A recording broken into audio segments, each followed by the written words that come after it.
You'll find the link to Web3 Starter Toolkit in the description and pinned in the comments below. Imagine waking up to crypto payments you didn't have to trade for. Passive income in crypto can do that, but most beginners end up with empty wallets because they chase the wrong setups. In the next few minutes, I'll show you the systems that actually pay the traps that silently drain your gains and a simple 3-step plan you can start today. You will learn one proven passive income system anyone can use. You will learn two hidden risks most creators never mention. You will get a step by step checklist to set it up safely. Stay until the end, and I'll reveal the single metric I use to decide whether a crypto income stream is worth my time. If you want clear, practical crypto lessons that skip the hype and stop beginner mistakes, subscribe now. We publish deep dive explainers and actionable setups every week. Passive doesn't mean zero work. Most people misunderstand that and it costs them. Passive income means recurring earnings after an initial setup or capital allocation. In crypto, that can be staking, yield farming, lending, liquidity providing, token dividends, index funds, or NFTs that pay royalties or rent.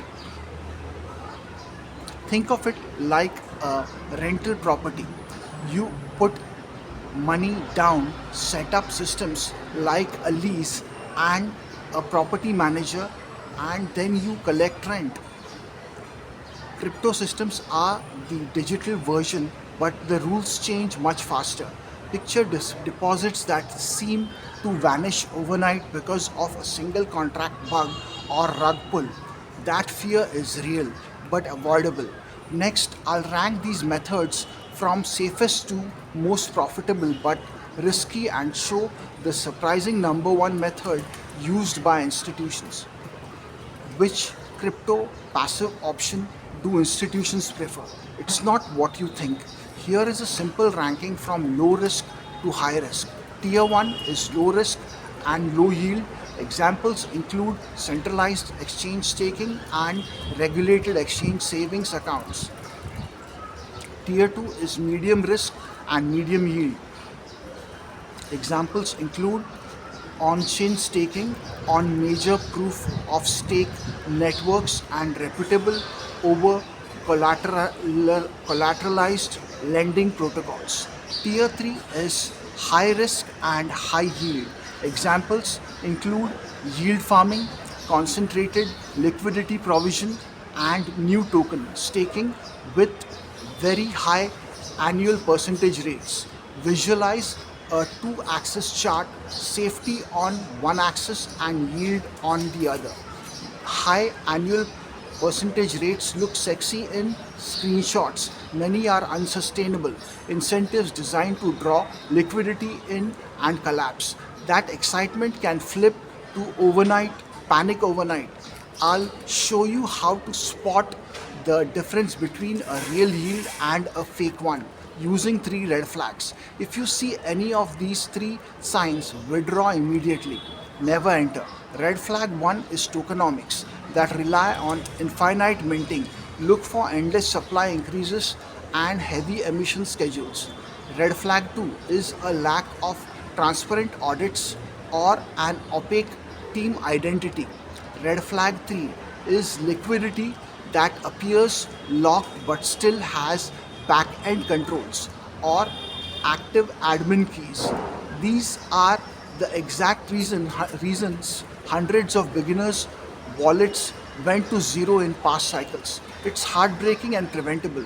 Now I'll show a practical trick to check token inflation and find admin keys in less than 60 seconds.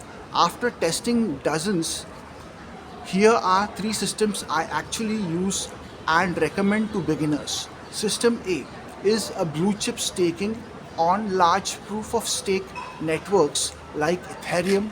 After the merge Solana or BNB, staking can offer predictable returns with low operational complexity. You can stake on a custodian, but for simplicity, or run with a reputable validator on chain. System B is over collateralized lending on platforms like Aave or Compound. Interest accrues and you can earn steady rates, but you must manage liquidation risk with proper collateral choices. System C is diversified yield via low fee stablecoin liquidity pools and yield aggregators like Curve or Yearn. These tend to earn fees rather than token emissions, which can be more sustainable. For each system, know the one line risk, staking faces, validator risk, and slashing. Lending faces liquidation risk for volatile collateral.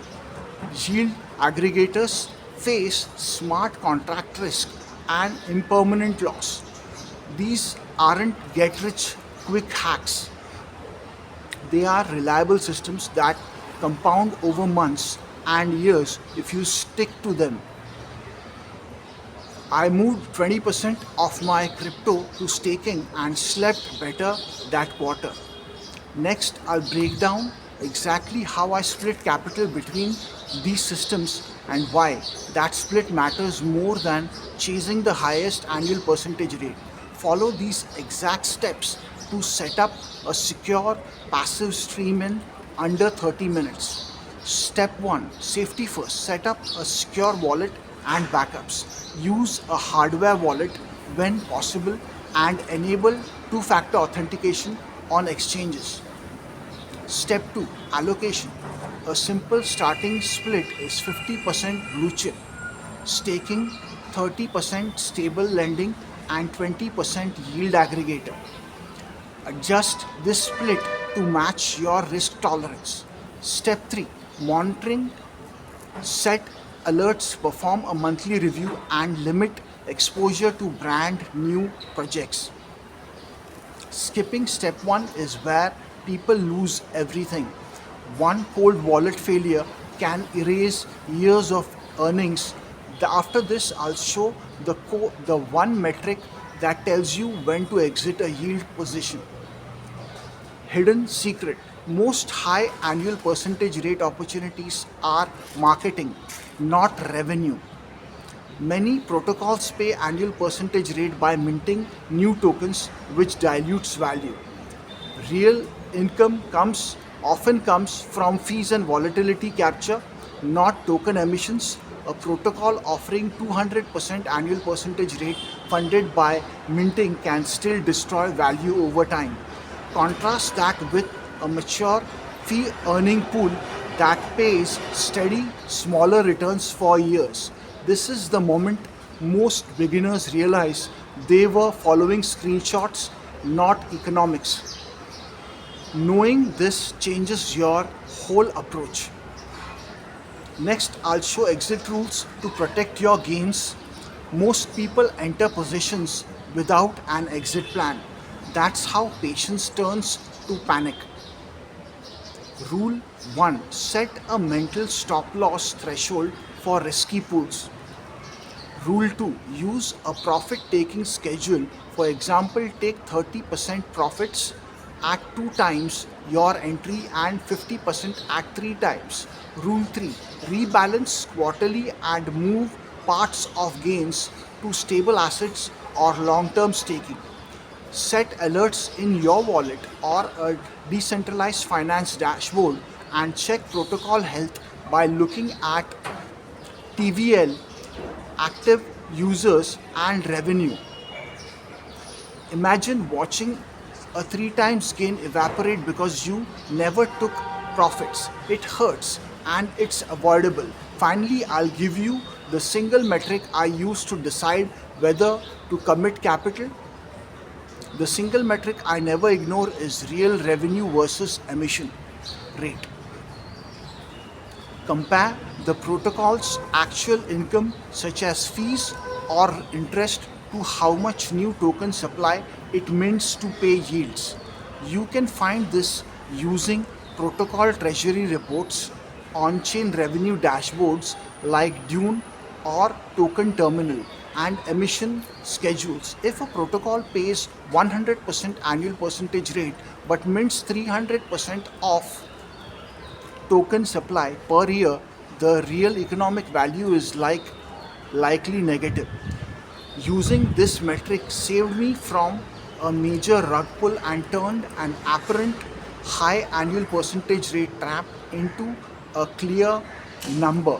Use this on every new opportunity and you'll avoid the worst traps. Here are three practical homework tasks to build skill and confidence. Task 1: pick one blue chip staking option and stake a small test amount, for example $50. Task 2: open a lending position with a stable coin, for example $50, and note the interest rate and required collateral ratio. Task 3: run the revenue versus emission check on one promising high annual percentage rate pool and write down the result. Do these three tasks in the next 48 hours and comment below which one you did. I'll reply to 3 people and share feedback. If this helped you see crypto passive income without the hype, subscribe. We break down real systems, avoid scams, and show what actually compounds. Hit the bell to catch the next guide where we analyze real protocols live. But before you lock in any system, watch the next video titled Real World Blockchain Apps That Actually Generate Revenue. It explains how to spot protocols that make real money, not just mint tokens. Click it now to avoid one of the biggest beginner mistakes.